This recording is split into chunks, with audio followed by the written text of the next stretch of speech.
News शिखरांश, हम में है दम सच्चाई को सामने लाने का। समाचारों से जुड़े रहने के लिए हमारे चैनल को सबसे पहले सब्सक्राइब करें। समाचार अगर पसंद आए तो लाइक, कमेंट्स और शेयर जरूर करें। नमस्कार दोस्तों, आप देख रहे हैं न्यूज शिखरांश, हम में है दम सच्चाई को सामने लाने का। जिला भाजपा कार्यालय बालाघाट में विकसित भारत के लिए केंद्रीय बजट 2024-25 के संदर्भ में आयोजित प्रबुद्धजन सम्मेलन में मध्य प्रदेश शासन की कैबिनेट मंत्री श्रीमती संपतिया उइके ने पत्रकार वार्ता ली। उन्होंने इस बजट को कल्याणकारी बजट बताया। कार्यक्रम में रामकिशोर कावरे जिला अध्यक्ष, गौरी शंकर बिसेन पूर्व कैबिनेट मंत्री, श्रीमती लता एलकर, प्रदीप जायसवाल पूर्व कैबिनेट मंत्री, गौरव पारधी विधायक, राजकुमार कर्राहे विधायक, रमेश रंगलानी पूर्व नगरपालिका अध्यक्ष, सत्यनारायण अग्रवाल मौजूद रहे। उस कुर्सी में बैठे प्रधानमंत्री के रूप में तो माननीय यशस्वी प्रधानमंत्री जी के नेतृत्व में 7वीं बार आदरणीय हमारी बहन सीतारमण जी ने जो बजट रखी उसमें सबका साथ, सबका विकास, सबका प्रयास को लेकर के, चाहे वो हमारे किसान बंधुओं के लिए हो, चाहे युवा भाई बहनें शिक्षा के लिए हो, चाहे इंफ्रास्ट्रक्चर के लिए हो, चाहे हमारी बहनों के लिए हो, हर क्षेत्र में किसी को किसी जगह पे नहीं छोड़ा, सबका साथ लेकर के बजट को रखा। और जिसमें विशेष बात है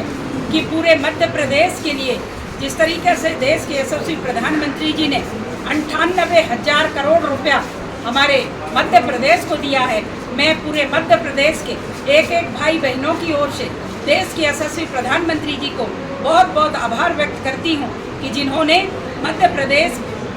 को जिस तरीके से कांग्रेस के समय में बीमारू राज्य के नाम से जाना जाता था, पर लगातार भारतीय जनता पार्टी की सरकार आई। आदरणीय हमारे पूर्व के मुख्यमंत्री शिवराज जी के नेतृत्व में वर्तमान माननीय यशस्वी मुख्यमंत्री डॉक्टर मोहन यादव जी के मार्गदर्शन पे आज हमारा मध्य प्रदेश विकसित राज्य की श्रेणी में आज मध्य प्रदेश को गिना जाता है। निश्चित ही माननीय यशस्वी प्रधानमंत्री जी की कृपा है कि मध्य प्रदेश में किसी भी प्रकार की कोई कमी कोर कसर नहीं छोड़ा और उसको समझते हुए प्रदेश के हमारे जनता जनार्दन का जनादेश मिला और हम लोगों ने 29 के 29 सीट जीते। और इतना ही नहीं, जब मध्य प्रदेश में पहली बार विधानसभा के उपचुनाव हुए उसमें भी हमारे जनता जनार्दन ने जिस तरीके से भारतीय जनता पार्टी को आशीर्वाद दिया, उसके लिए भी वहाँ के जनता को मैं बधाई देती हूँ, माननीय मुख्यमंत्री जी को और भारतीय जनता पार्टी के यशस्वी अध्यक्ष जी को बधाई देती हूँ कि अच्छा हुआ। और अभी और भी चुनाव बाकी हैं, उस चुनाव में भी भारतीय जनता पार्टी और ऐतिहासिक वोटों से जीतेंगे। भाइयों बहनों, जिस तरीके से मेरा बताना था कि आज हम लोगों ने चाहे बालाघाट की रोड की बात करें और ऐसे अनेक रोडों की बात करें, चाहे मंडला की बात करें, तो जो मध्य प्रदेश के अंदर 28 ऐसी रोड हैं जो माननीय प्रधानमंत्री जी के नेतृत्व में बहुत जल्दी काम शुरू होने वाले हैं, उसके भी प्रशासकीय स्वीकृति मध्य प्रदेश को मिले हैं। रिंग रोड की बात करूं तो रिंग रोड को लेकर के जिस तरीके से यशस्वी प्रधानमंत्री जी ने, चाहे वो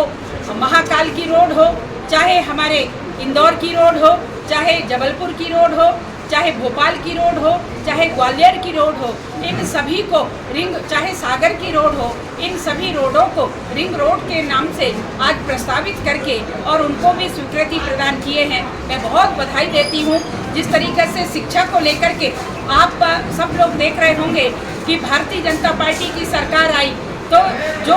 कांग्रेस के समय में जो बड़े लोगों के बच्चे ही पढ़ पाते थे विदेश में, पर भारतीय जनता पार्टी की सरकार जब आई तो आज गरीब किसान के बच्चे भी विदेश में जाकर के पढ़ पाए, अच्छी शिक्षा ले पाए, IAS IPS वो बने, उसके लिए भी बहुत बड़ी धनराशि की व्यवस्था भारतीय जनता पार्टी की सरकार और यशस्वी प्रधानमंत्री जी के नेतृत्व में बहन सीतारमण जी ने और बजट में प्रावधान किया, उसके लिए भी मैं बहुत बहुत बधाई देती हूँ। साथ में जिस तरीके से मुद्रा योजना के तहत पे आज हम लोगों ने 10 लाख रुपया हमारे उन गरीब किसान, उन गरीब बहनें, उन गरीब परिवारों के लिए जो स्वरोजगार के लिए हम लोग 10 लाख रुपए तक देते थे, उसको 10 लाख से बढ़ा करके आज 20 लाख रुपया तक उन गरीब को दे रहे हैं। तो निश्चित ही एक बहुत बड़ा सहारा माननीय यशस्वी प्रधानमंत्री जी के नेतृत्व में हो रहा है। और साथ में स्वास्थ्य के बारे में यदि बता दूं कि वो दिन भी हम लोगों ने देखा है जब कांग्रेस की सरकार हुआ करती थी तो उस समय में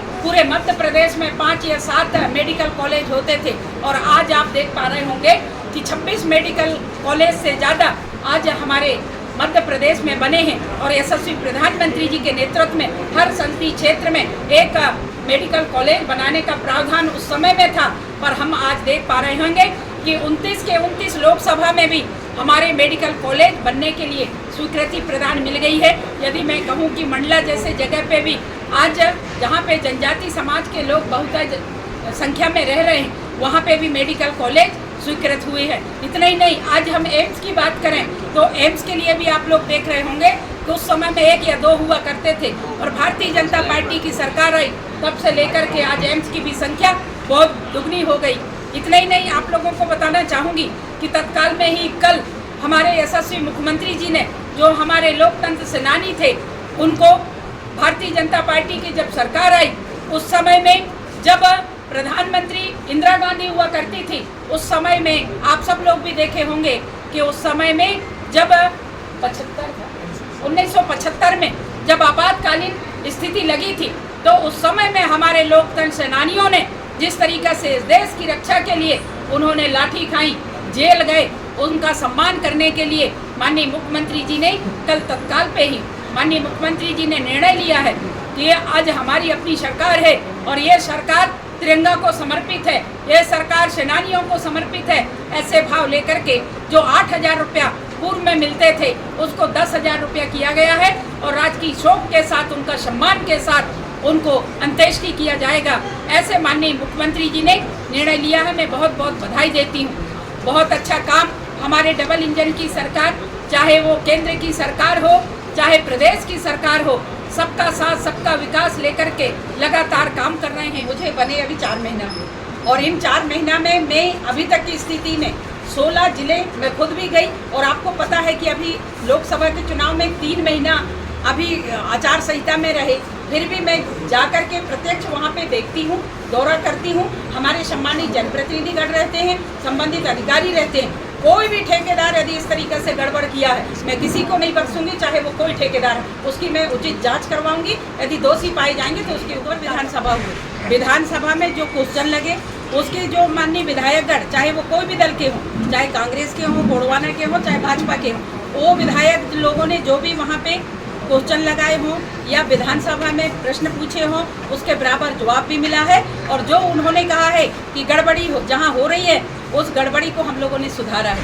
तो ऐसे काम करने के लिए हम लोगों ने सबका साथ ले रहे हैं, हम बड़े मन बना करके काम कर रहे हैं। उसके साथ साथ जिस तरीके से माननीय विधायकगणों ने एक बहुत ही अच्छा सुझाव दिया, उनका मैं सम्मान करती हूँ। भले ही वो कांग्रेस के विधायक थे, उन्होंने कहा कि हमको जिला लेवल पे पूछा नहीं जाता, और ये बात सही थी कि जब कांग्रेस की सरकार थी उस समय में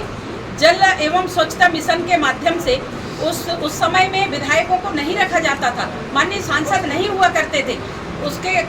जिला अध्यक्ष कौन होते थे? कलेक्टर होते थे, और अधिकारियों की वो समिति होती थी। पर माननीय विधायकगणों ने विधानसभा में इस बात को उठाया, हमने उसको तुरंत लागू किया, और जल एवं स्वच्छता निगरानी समिति में हम लोगों ने एक बहुत बड़ी जिला का वो समिति है, उसमें हम लोगों ने माननीय विधायकों को, माननीय सांसदों को और माननीय हमारे जिला पंचायत अध्यक्षों को और हमारे जनप्रतिनिधियों को उसमें हमने रखा है। और उनके अनुमोदन से वहाँ पे DPR बनेगी, उनके अनुमोदन से पेमेंट होंगे। इतनी